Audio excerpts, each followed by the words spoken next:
Claressa Shields just looked into a camera, cracked a smile, and told the entire internet that Papoose'S children, the kids who literally have Remy Ma's name tatted on their arms, are her stepkids.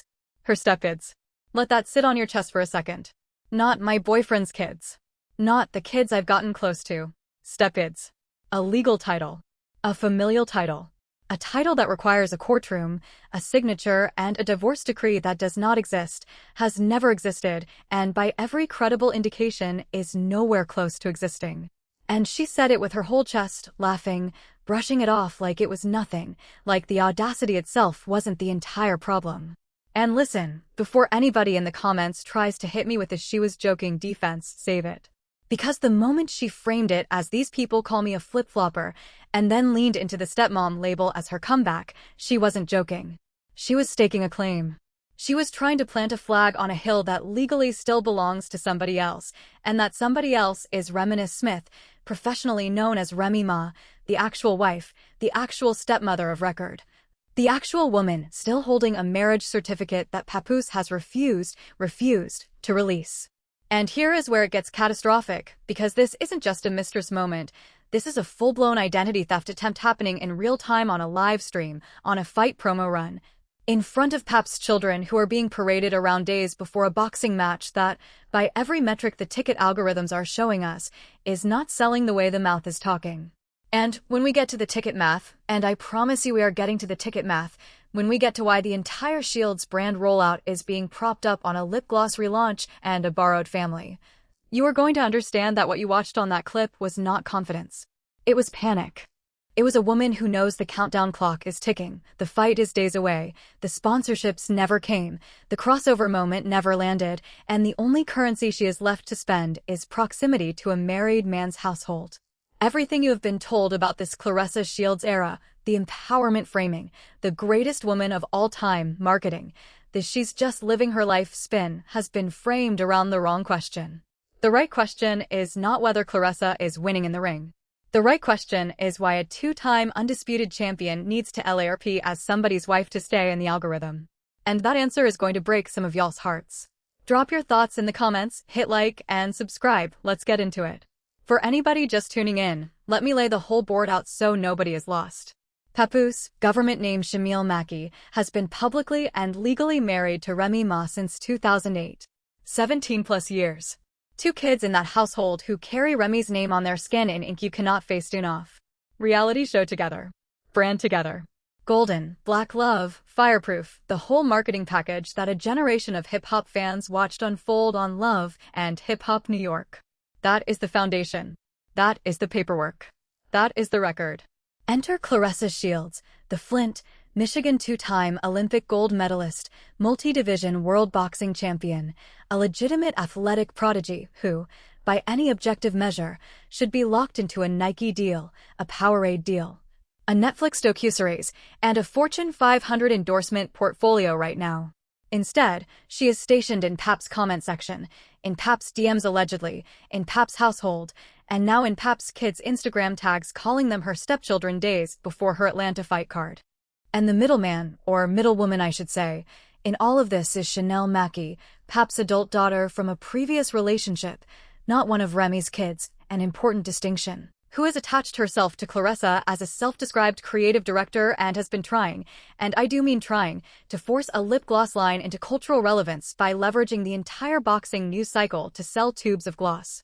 So the players are the wife who never left the marriage on paper, the husband who filed something on a Breakfast Club couch and then went dark on the follow-through, the mistress who is auditioning for a title she has no legal claim to, and the daughter who is monetizing the whole soap opera one lip gloss drop at a time.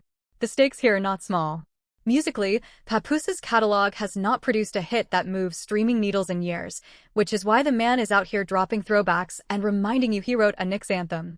Culturally, we are watching a black woman champion, a generational talent, willingly lock herself into the side chick archetype at the exact moment the culture is having its loudest conversation about protecting black women from exactly this kind of positioning.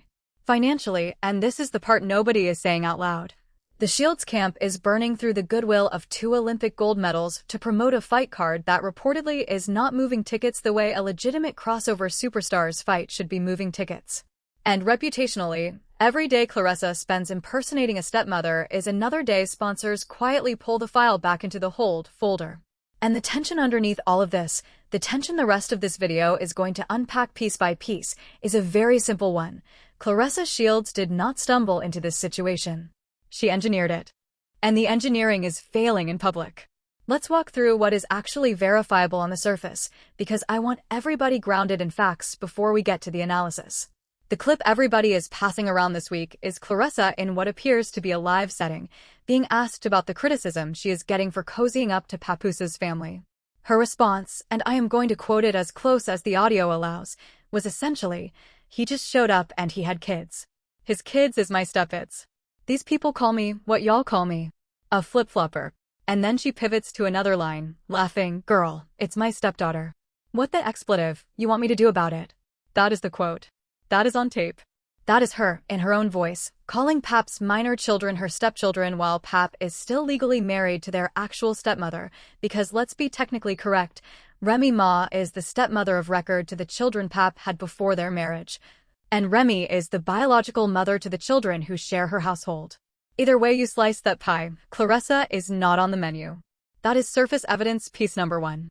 Piece number 2 is the Chanel Mackie lip gloss rollout, which has been staged across Instagram over the last several weeks with photo shoots featuring Claressa, captions hyping luxury branding, and a conveniently timed relaunch positioned to drop the same week as the Atlanta fight card. Now, on the surface, a daughter promoting her business alongside her father's girlfriend sounds harmless. But when you zoom out and realize the boxer, the daughter, and the rapper are all pushing product simultaneously, the fight, the gloss, and Pap's throwback music drops, and none of them are individually selling, you start to see the mutual life raft structure. They are not collaborators. They are 3 people holding on to each other in open water. Piece number 3 is Pap's own social media rhythm. Every time Remy Ma has released, promoted, or been featured on anything with a pulse in the last calendar year, the Ever Since You Left remix chatter, her scheduled projects, her interview cycles, Pap has magically appeared with a reminder post, a throwback verse, a I Wrote the Knicks anthem flex, or a public appearance with Claressa timed within days. That is a pattern. That is not a coincidence. That is a man who does not want to be forgotten by the woman he is technically still married to. And piece number 4, and this one is the one nobody wants to say clearly, is the total absence of the Mackie children from Claressa's public life for months at a stretch, reportedly since around Pap's birthday earlier this year, followed by their sudden materialization exactly in the promotional window before Atlanta. Where were these kids on a random Tuesday? Where were they for a quiet dinner? Where were they for a school event, a birthday that wasn't a photo op, a normal weekend? They weren't there. They show up when lights, cameras, and celebrity guest lists are involved, which tells you everything you need to know about the nature of this family Claressa is trying to sell you. And I want you to hold that thought, because the cultural reaction to all of this, the reaction from inside the industry, from people who have actually been in these rooms, is where this story stops being a gossip cycle and starts being a case study.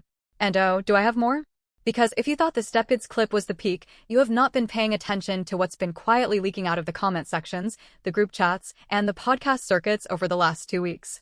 There is a specific moment coming up in this breakdown, a moment involving a text message thread that reportedly circulated last year that reframes the entire "she just met him and fell in love" narrative into something a lot uglier and a lot more premeditated.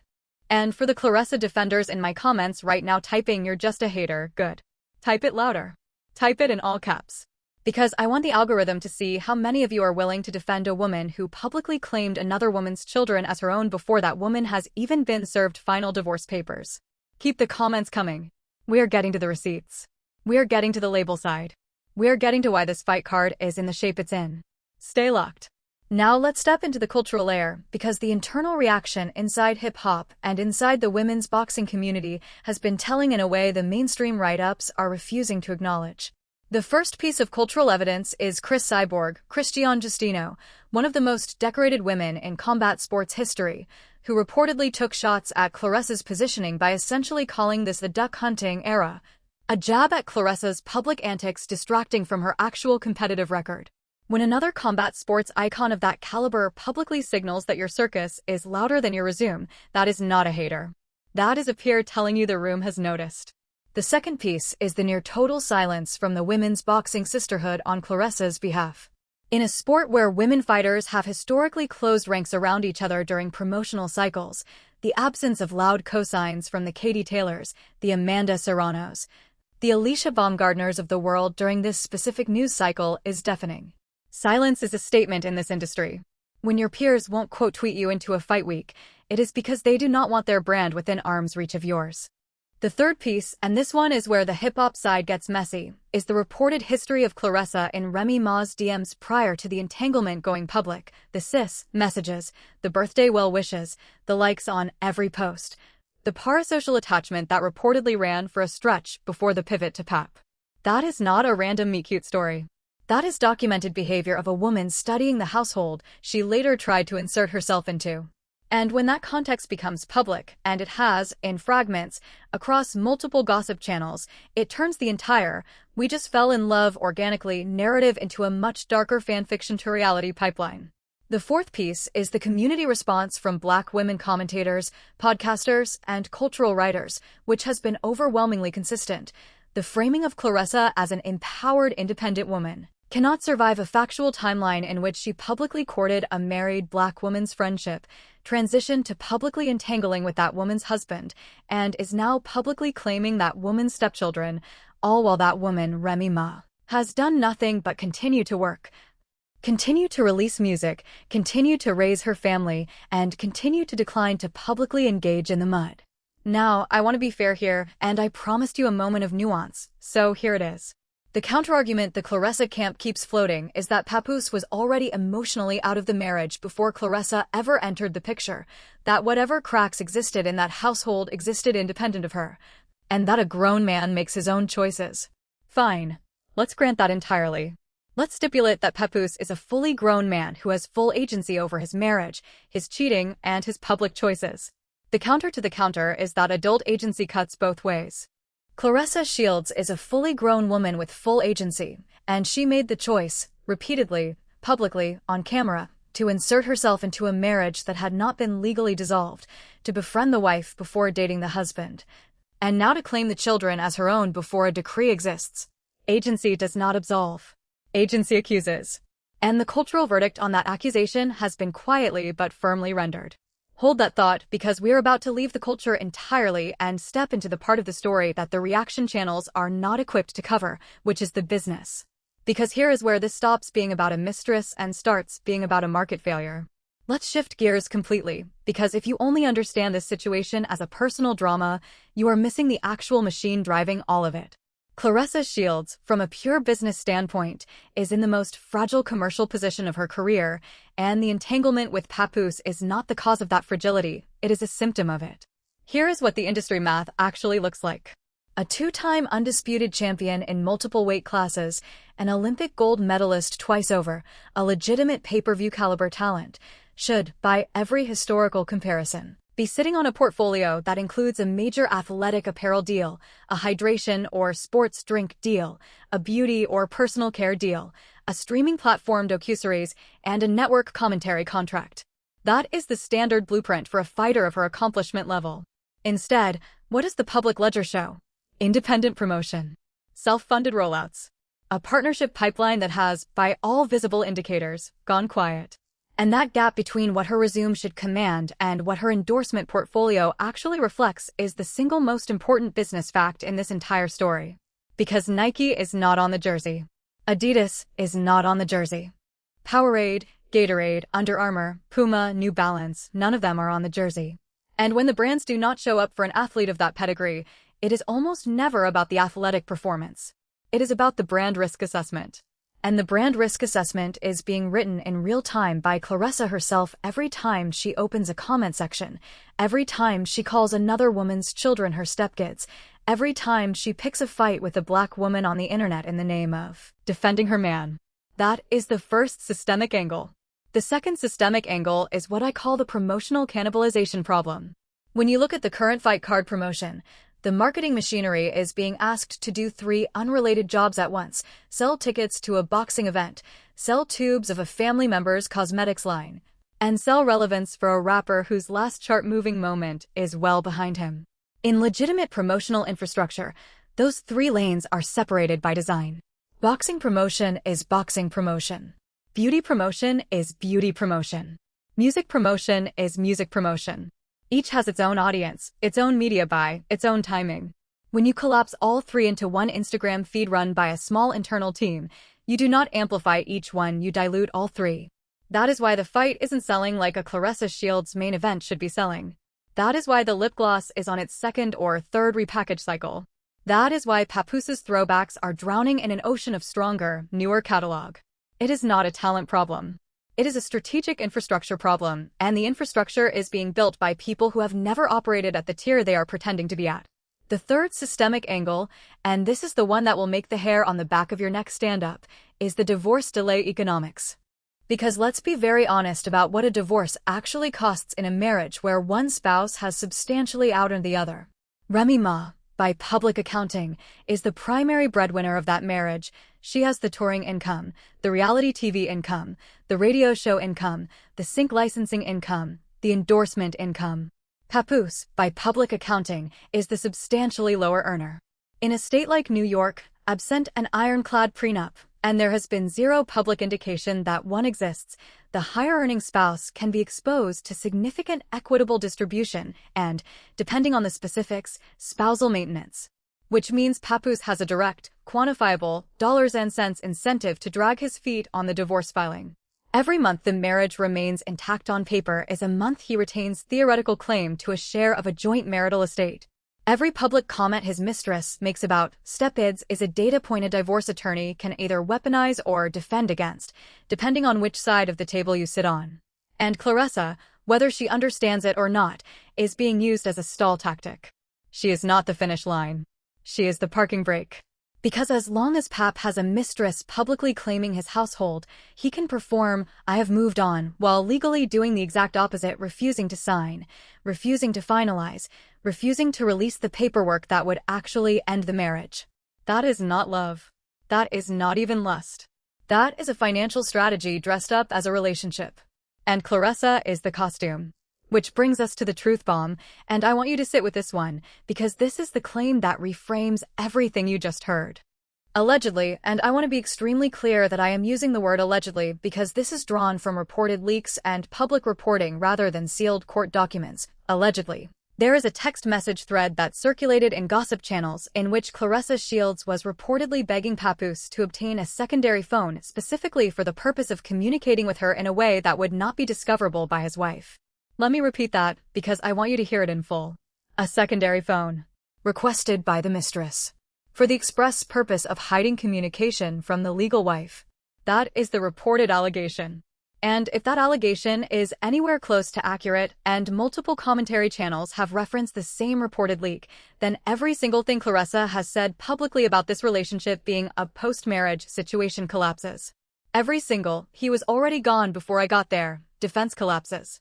Every single "we just fell in love organically" narrative collapses. Because you do not ask a married man to buy a burner phone to hide from his wife if the wife has already been released from the picture. You ask for a burner phone when the wife is very much still in the picture and you know it. That reported allegation is the receipt that turns the entire empowered love story framing into a documented affair playbook, the same playbook that every mistress in every celebrity scandal has run since the invention of the two-way pager. What makes this specific version catastrophic is the scale of the public performance built on top of it. Claressa did not run this affair in the shadows and quietly wait for a divorce to finalize. She ran it in the open. She built a personal brand on top of it. She monetized it. She turned Pap's household into content. She turned his children into props. She turned another woman's marriage into a promotional vehicle for her own relevance cycle. And the moment the reported burner phone allegation entered the public consciousness, the entire architecture of her defense, that she is an innocent bystander who fell for a free man, became structurally unsound. And I want to say this next part with the maximum weight it deserves, because it is the reason this story matters beyond gossip. When a black woman champion of Claressa Shields' athletic caliber chooses to burn her endorsement future, her cultural standing, and her legacy as a role model in exchange for the fantasy of being wife number 2 to a rapper whose primary marketable asset is still his first wife's name, that is not a love story. That is a tragedy. And it is a tragedy the culture is watching in slow motion because the person living it refuses to see the ending everybody else can already read on the last page. Meanwhile, and I want you to feel this pivot in your chest, meanwhile, Remy Ma has said almost nothing. Almost nothing. She has not gone on a podcast tour to defend herself. She has not started a comment war. She has not manufactured a rival press cycle. She has continued to release music, continued to work, continued to raise her children, and continued to allow the other side of the story to bury itself under the weight of its own contradictions. And that discipline, that refusal to feed the beast, is exactly what has made her position stronger every single week this drama drags on. Because while the mistress is calling other people's kids her stepkids, Remy Ma is being those kids' actual mother in private, on record, in the paperwork, in the ink on their arms. While the rapper is dropping throwbacks nobody asked for, Remy Ma is on remixes, on features, on the strategic collaborations that keep her name in the algorithm without her having to beg for it. While Chanel is repackaging lip gloss for the third time, Remy Ma is running an actual multi-lane operation, music, media, family, without needing a fight card to sell it. That is the contrast. That is the entire contrast, one sentence at a time. While Claressa is manufacturing a stepmother title she cannot legally hold, Remy Ma is holding a household without even needing to be outside. And that line right there, she is winning without even being outside, is going to age like fine wine, because 6 months from now, 12 months from now, when this fight card is a footnote and the lip gloss is on clearance and Papoose is right back on Remy's couch trying to negotiate a re-entry, the record is going to show exactly what it is showing right now. The disciplined woman kept building. And the desperate woman kept posting. What I want everybody watching this to understand is that we are not watching a who wins the man story. That framing is a trap. We are watching a who kept their dignity story. And the winner of that story was decided long before Claressa ever opened her mouth about anybody's stepchildren. Remy Ma won it by refusing to compete for it. She won it by understanding, in a way Claressa clearly does not, that the woman who is chased is always in a stronger position than the woman who is chasing. And every clip, every comment section fight, every "these are my stepkids" moment is Claressa confirming, out of her own mouth, which of those two women she has become. The receipts, in the end, do not lie.